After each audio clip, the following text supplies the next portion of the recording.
there, Internet. I'm Annie. I'm Kit. And I'm Mac. And this is the JEM Jam. We're doing an episode-by-episode recap of the 1980s cartoon JEM and the Holograms because both it and the comic are truly infinite, and it's JEM in Infinite 4, but that's not actually how it's numbered, and I don't understand how numbers work anymore. I just heard about Kingdom Hearts. It's JEM and the Holograms, the Misfits, Infinite, number 2, JEM Infinite Part 4. Yeah. Roman numeral 2, decimal point, regular number 8. Final chapter prologue. You know, it's just, it's the fourth infinite thing. Let's do it. Our son Techrat is in this comic, but he's not in this particular comic, so there's less of a point to it, but here we are. I don't know, it turns out our prediction about this cover of the issue turned out to be 100% correct. Holy crud, right? There are so many swear words I could say in excitement, but I can't because this is our good podcast. This is the podcast where we don't swear so that small children's ears don't hurt. Hello, small children. Because this is a Misfits book, we are back with Jen St. Onge on pencils and everything, and it very good. I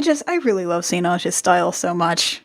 Now, it's a little convoluted from this point. Who wants to catch us up to why the Misfits are climbing down a wall? Basically, the Misfits and the Holograms ended up in this other world after Techrat from alternate universe came to be like, yo, our world is really messed up, come and help us. Only JEM and the Holograms were supposed to come, but the Misfits caught them and followed them through. And then everybody's like, wow, we need to help this world. And we got to this point by the Misfits being like, hey, we want to figure out where the Misfits are. And they have gone across the wall from where the 1% are to where the 99% are so they can figure out what the heck's going on, and that's where we start. Yeah, so, they took an elevator up, but there is not a down elevator on the other side, it turns out. Yeah, no, so they're having to climb. They're climbing in their, French Revolution hologram outfits. While Stormer just screams about how much she hates all of them. It's very good. Also, to no one's surprise, all of the holograms start shorting out quickly after they land and get,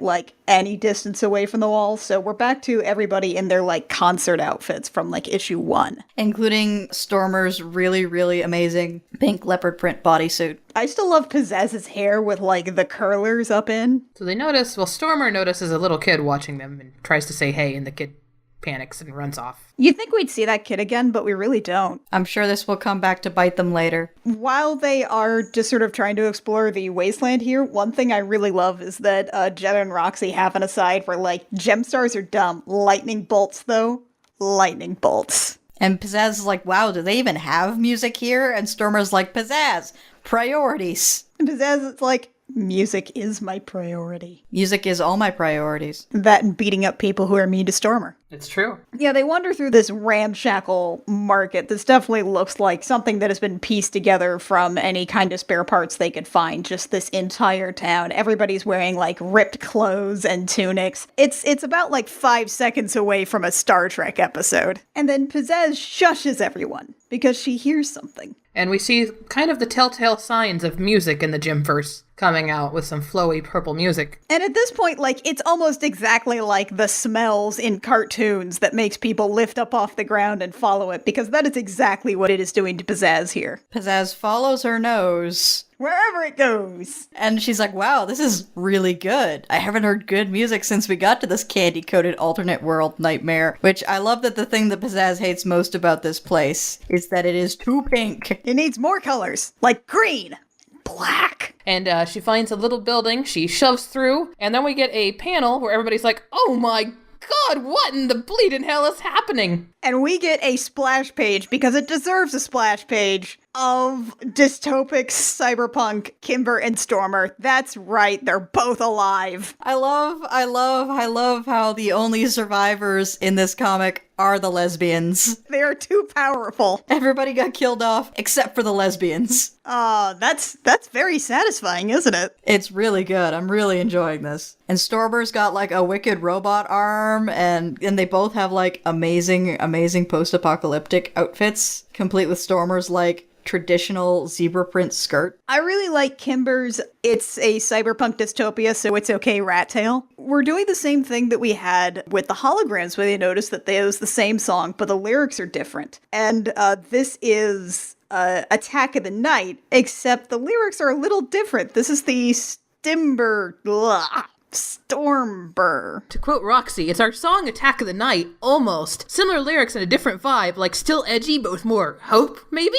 I think I kinda like it. Thanks, Roxy. And Jetta's like, I suddenly respect Kimber a little bit, and I hate that. The lyrics are, they cannot win, it's in the skin. Never give in, we are the light they fear. Let us in and brace our might, we promise you'll love the bite. Different but the same, it's the attack, we've got the might. We know why you fight.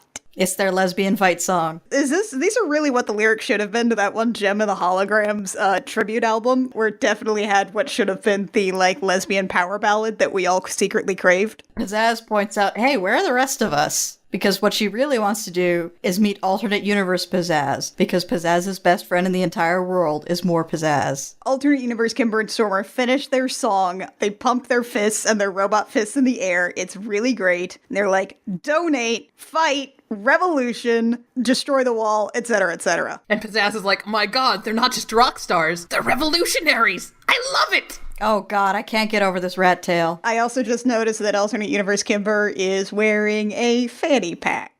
It's a cyberpunk dystopia, it's okay. It's true, especially if you wear it on your hip. I also like that Kimber has, like, graduated from, like, glam lesbian to grunge lesbian with her, like, extremely scoop armpit tank top. Is that a side grade, or would you consider that, like, the level 16 evolution? It's the level 16 evolution, and then the level 37 evolution is just David Bowie. Oh, would that we could all be David Bowie. So, the Misfits are just kind of lurking in the back as alternate universe Kimber and Stormer talk to their groupies, like some nerds. Stormer especially looks really weird about talking to other Stormer. I mean, can they touch? Pizzazz is like, look, I'll lead the way. That was pretty good, but where's the main event? Which sets Kimber off as like, you got a problem? But Stormer, of course, even alternate universe Stormer recognizes a Pizzazz angry voice. She's like, oh, my bestie's here. And then she realizes, wait, you can't be here. And we have a really great reaction panel. Stormer's crying a little bit. Aww. And so we just sort of skip the explanation and go straight to the reactions over what must be many pints of very, very watered down dystopic beer. I don't think that's beer. I think that's the kind of thing you brew in a trash bag. Technically, it's still beer. Here's our thing now. There's double the Stormer. These panels are too cute. And I'm just imagining Kimber in her head being, I know this is a really dire situation, but this is also like a really intense fantasy for me. There are two of us. What I really love is that, like, Stormer actually says the words, I'm okay, on this page. I have faith in myself. I'm gonna make it through the day. I'm okay!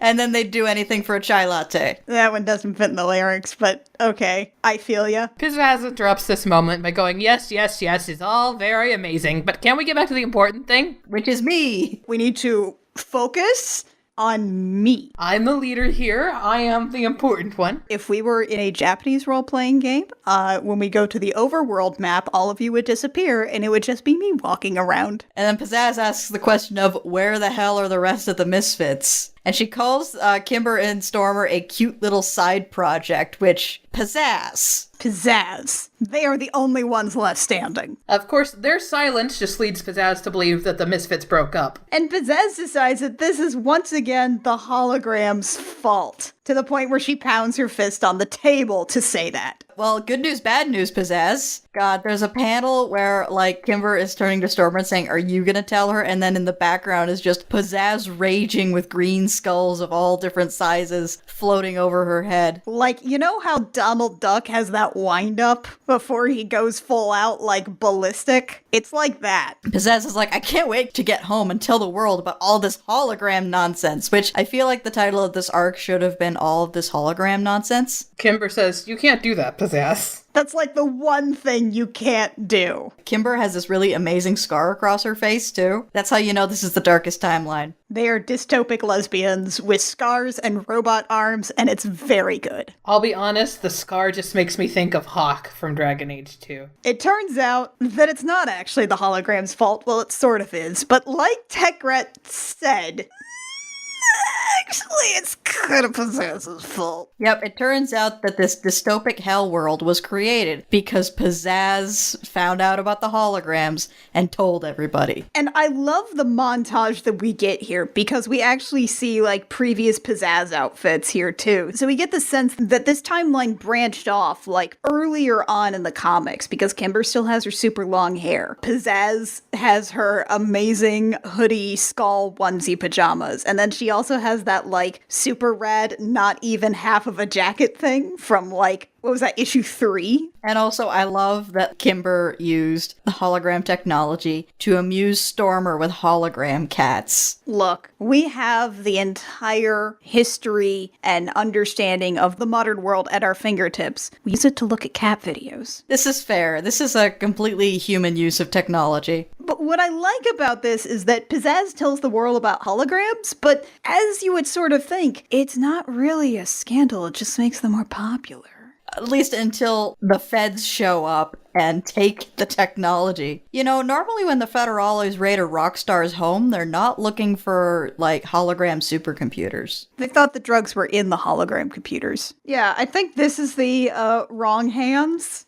The president was assassinated by holograms. The president was assassinated by holograms! And then the Misfits were like, the holograms are a bad thing, which made them a liability, so they were exploded. They were just blown up! Stormer had been staying over with Kimber, so she survived. Can we get a read on that line that isn't Mackenzie with her mouth full of chips? No. 2 things I love here. 1, we never actually get a story for when the robot arm happened. It just is happening as a matter of course. And 2, the bottom panel here of Kimber and Stormer, after they have lost everyone they loved, doing a revolutionary concert, these outfits and the colors are 100% homages to their Kimber Stormer cartoon episode outfits. I also love that when they went on the run, they did not change their hair at all. This is where we learn that they've been doing the concerts to organize and raise money for the resistance. What resistance? Are they the resistance? We don't know. They're Les Resistants. For the love of God, someone find me a beret. Pizzazz, of course, gets right to the point. So you're telling me not only are Jim and the Holograms to blame for the death of the Misfits, but we've been erased from history as well?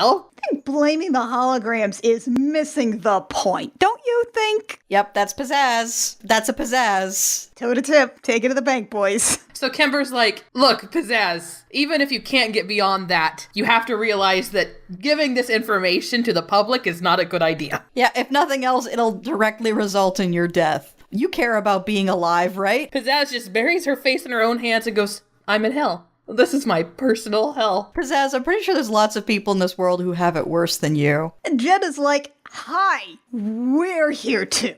And then our universe Stormer starts to notice that her little hologram earring is glowing, which is not a normal thing. But it looks like the signal's too weak, so they have to climb up on top of a tower to get a signal. It's like the regular holograms thing, which is every couple of issues, there has to be somebody doing something dumb to try to get a phone signal. That is one of the best things about doing a modern Gem and the Holograms. So on top of this derelict skyscraper, Stormer is still holding up the earring as high as she can get it, and that actually works. It's like a Power Rangers moment. There's a giant pink gem head. May the holograms protect you. So it's Jerica in her holograms outfit, like with the giant hologram glasses. She says, we need you all back here right now. TechRat has made arrangements to get you through. We have a plan. We need all of us together to make it work. And then Pizzazz says, sure it will. Whatever you say, Gem. And that's just the end of the issue. Yeah, she has to get one last zinger in. I know you're Gem now. I know. Maybe it's just because most of this issue was flashbacks and sitting around talking, but this felt like a really short issue. It really did. I mean, we definitely needed to fit in sort of that character backstory somewhere. I mean, I liked everything that was in it, but it definitely felt like there were some more pages that could have been in it, but I think that's just the pacing. The important thing is cyberpunk dystopia lesbians. I am serious about wanting the cover of this issue as a poster or something that I can put on my wall. 100% look at them. It's just an excellent, excellent, excellent piece of art.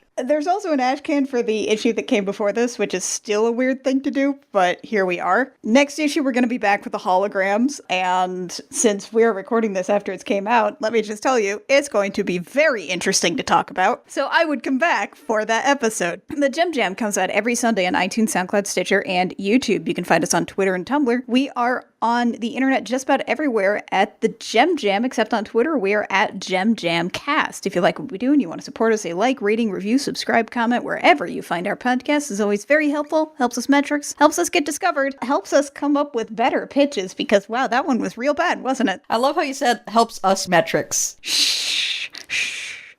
Help us metrics. Help us, metrics. We need 2 metrics. Please, the metrics. I want 2 metrics, please. If you want to support us with dollars, you can do that at patreon.com/thegemjam for a couple bucks a month. You can support both the Gem Jam, I Will Fight You, our other podcast, which is going to have an upcoming episode about Kingdom Hearts and just had one about Ever After. And you can also support Date Me Dammit, our YouTube series where Kit plays Otome games and we yell at her while she does it. Oh god, you guys, it's the worst. There are too many boys at this point. None of them are appealing. They're all terrible. They're all terrible boys, and we have to kiss one of them. We'll see you back here for more Gem. Either we'll be going to Gem Infinite, or we might actually finally be wrapping up the cartoon. We'll see how it goes. Season 3 has been a train wreck for us. This is going to kill me. So, until next time, dear listeners, I'm Annie. I'm Kit. And I'm Mac. And this is the Gem Jam, where we remind you, you're in a desert, walking along in the sand, when all of a sudden you look down.